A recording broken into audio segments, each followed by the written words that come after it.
What if we invented a space for a little bit where you're not thinking, to what end is this thing? What if, rather than run through sentences quickly in a comments field on a blog, do we take every word as having deep value?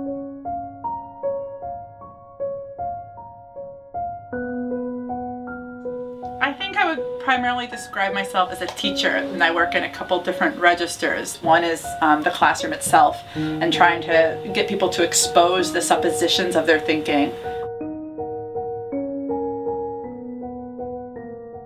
When I first went to college, I thought I was going to be a doctor, and I was going to be a pediatric cardiologist because I'd suffered from a lot of medical maladies as a kid, including an open heart surgery that was done by a doctor who I just found magical when I was 5 years old and interacting with him. And I became obsessed. My bedroom was filled with animals in surgical outfits. That was my particular obsession, with stuffed animals that look like doctors. And I studied a lot, and I read science textbooks in my spare time. And I went to college, and in frankness, I was not motivated very much by either the classes or my classmates in pre-med courses. I thought this is too utilitarian. As it was, the students I found the most annoying, motivating to my own arguments were the students in this class. We were required to take great books courses, and I was reading The Brothers Karamazov with a philosophy professor, and everything just changed over for me. It felt like the stronger use was in these sentences.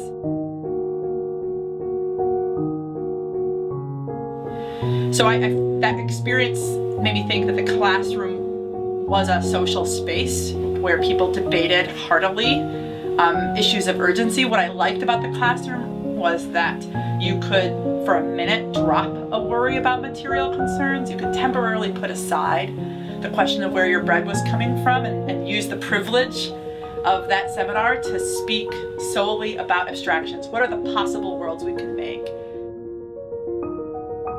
I just think that a life of teaching is countercultural because I really do see it as a way of trying to ask at every corner, why is this the way we frame the good life?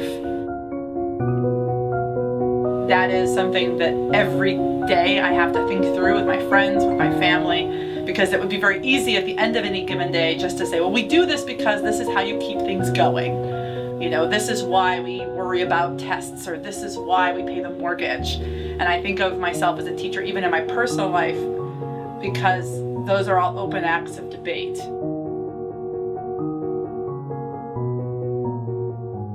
I think that the present lives that we live are so organized by an insistent presence to our screens, to our networks, to the elaboration of ourselves in mediated space. But I don't think that we're doing ourselves justice as human people if we don't ask what these bodies are away from those instrumentalizations of our self-concept. The relationships I have, my closest people, are people who everything is an open question, an open examination. So I'm interested in that slowing of the pace and the extent to which I can be a tool for proposing that you could do that anytime. I consider myself a teacher.